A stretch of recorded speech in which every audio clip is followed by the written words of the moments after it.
Hi everyone, this is Dr. Renee of Transcendent Heart Life Coaching coming to you with the parenting tip of the week from the Heart and Soul Parenting Corner. Stay tuned.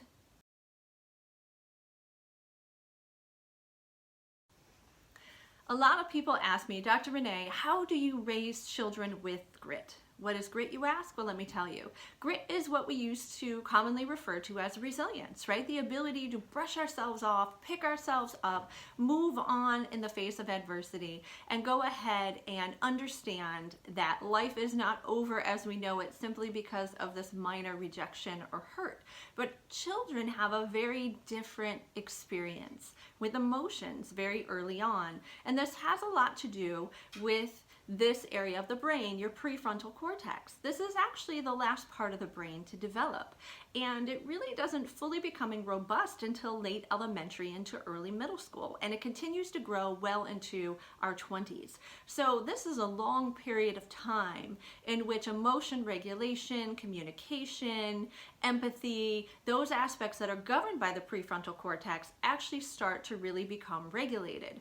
So raising children with grit gets a little complicated there if they're unable to truly be able to understand the emotional experiences that they're having because of these rejections or hurts or let down. So a lot of people say to me, what can I do to help them become grittier, to really have that greater resilient component? We do know that there is some genetic component to it, but there are things that you can do. So 3 things that you can do to raise children with grit. Number 1, authenticity. I can't express this to you enough. This is a number 1 pillar of all of my coaching programs, whether I'm working with small children, adolescents, young adults, senior citizens, whatever might be the case. Being an emotionally authentic being is so critical. How do you do that with small children? Well, it's a good question, but there are some things that we certainly can do.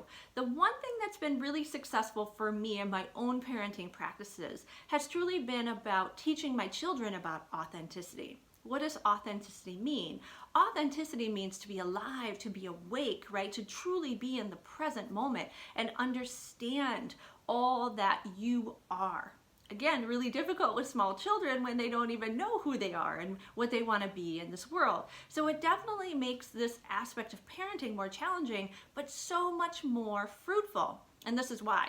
We are all parts of a bigger system, right? Within our identity are multifaceted dimensions, elements, things about who we are. There are things that we share with the world. There are things that we don't share with the world. There are things that others tell us that we're like, I'm not so sure that's really who I am. And there are other things that we just continue to get to know about ourselves over time. And so if we can teach our children very early on about this multifaceted aspect of their identity, it really does help create grit. How so, Renee? Well, let me tell you. So let's take an example of your child who is an amazing soccer star, okay? That's one aspect of their identity. If that's the one thing that begins to consume them, that they identify in their own self as an amazing soccer star, what about when they don't win that game? What about if they make a critical error in the game that actually causes the team's loss? It's a possibility. How do you talk about that? If all of their identity is tied up in that one aspect of being a soccer star, then there's not much to fall back on. You get my point, right? So if we teach children very early on about how to embrace all of the pieces of their identity, that which they're great at, that which they need to develop, that which they're challenged in, and that which they don't even know yet. And so all of these pieces are who they are. And so if they don't get so consumed with just one thing, they have much to fall back on. So I'm a huge proponent for letting your children experiment in as much as you can and that you can tolerate and travel to and those kinds of things or do in your own schedule early on.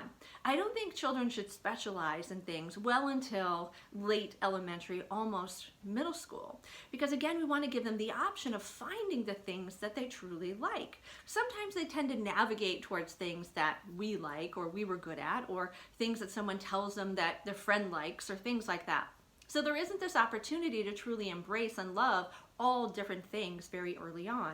And so if we give them those opportunities to explore lots of different avenues and begin to develop their identity in very many areas early on, it can be exhausting, but trust me, it's worthwhile, because when something goes wrong in their life, they have lots of things in which to back up on, to fall back on, to say, well, it's just one thing, and it's unfortunate that I lost that game, and I'm going to have to work on that and improve that, but I also have these things in school, my friends, and these other activities that I do and love, and so I don't feel like I've lost all of me.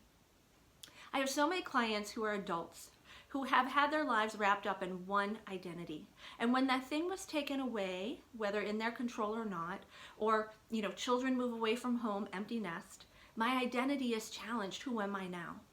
And so when we teach our children very early on that there are these multiple components of self and how to find them and embrace them and truly have things to fall back on, we're much more likely to be able to be grittier. Okay? So that's number one, authenticity. Number two, modeling. Again, can't say this to you enough. Our children watch everything we do, even if they're 16. They still watch and observe how you handle your own emotionality, your own setbacks, and all those things in your life. You are the greatest teacher. You are the greatest model as the parent, as the caregiver. So never ever doubt that. So how does this look then in helping children grow to be gritty adults? Well, first and foremost, they're going to listen to what you say. They're going to watch your emotional reactions to things. So let me give you an example of something like you were so excited about this job opportunity and unfortunately you didn't get the job. And so this is a great opportunity to talk to your child and say, Mommy was really excited about this. I saw this, this, and this if I was able to get this position, but unfortunately it didn't work out. So what I do know from experience is that when things don't necessarily work out, that means that there is something else that's meant to come in. And be able to talk about that. Be emotionally authentic. It's okay to be let down. It's okay to be hurt. And again, reminding children that it's okay to feel, because that's authenticity. And talking about how you move through these processes yourself and your own grit and your own resilience is going to go a really long way with your children. Number three, teach your children early about empathy. Why do I say this? Because cognitively, research sort of suggests that this is an impossibility, because with the prefrontal cortex not developing until later on, it's almost like you're putting things in play into a landscape that isn't going to allow that to grow. Absolutely not true. Just because they may not have the cognitive brain structures in place, it doesn't mean that they're not socially creating. And so in their lives as social creatures, they will maybe not understand why someone is hurt at something they did, or understand why they're hurting based on being hurt by someone else or let down. But you give them the tools through communication. You teach them the vocabulary, you teach them the words of empathy and what that looks like and what that means. So that when those social situations do occur, trust me, this is like teaching the child early on about volleyball skills, of which they don't have enough vertical height even to be able to manipulate or maneuver. Doesn't matter. When the physicality catches up with the mentality, boom, it happens cognitively. And so this is what's going to happen as well from an emotion perspective with your children. Teach them the vocabulary about feeling and emotion and empathy, and why people may do what they do, but how we overcome those odds is so significant based on what is indoctrinated and embedded within us emotionally. So a lot of things in building children and shaping children and helping our children, whether 6 or 16 or even 26, right? And helping them to really exude grit and resilience and be able to brush those things off. So check out my video on raising children, highly emotionally intelligent children, most significantly. I also have another video that's coming out on raising highly sensitive children, and those may also provide you with some tips and techniques in aiding children in developing their own grit and resilience in their life. So this is Dr. Renee from Transcendent Heart Life Coaching, from the Heart and Soul Parenting Corner. Check us out at www.transcendentheart.com, and also check us out on Facebook and become a part of our amazing discussion forum. So until next week with the second parenting tip of the month, this is Dr. Renee of Transcendent Heart Life Coaching. From the bottom of my heart, have an amazing week.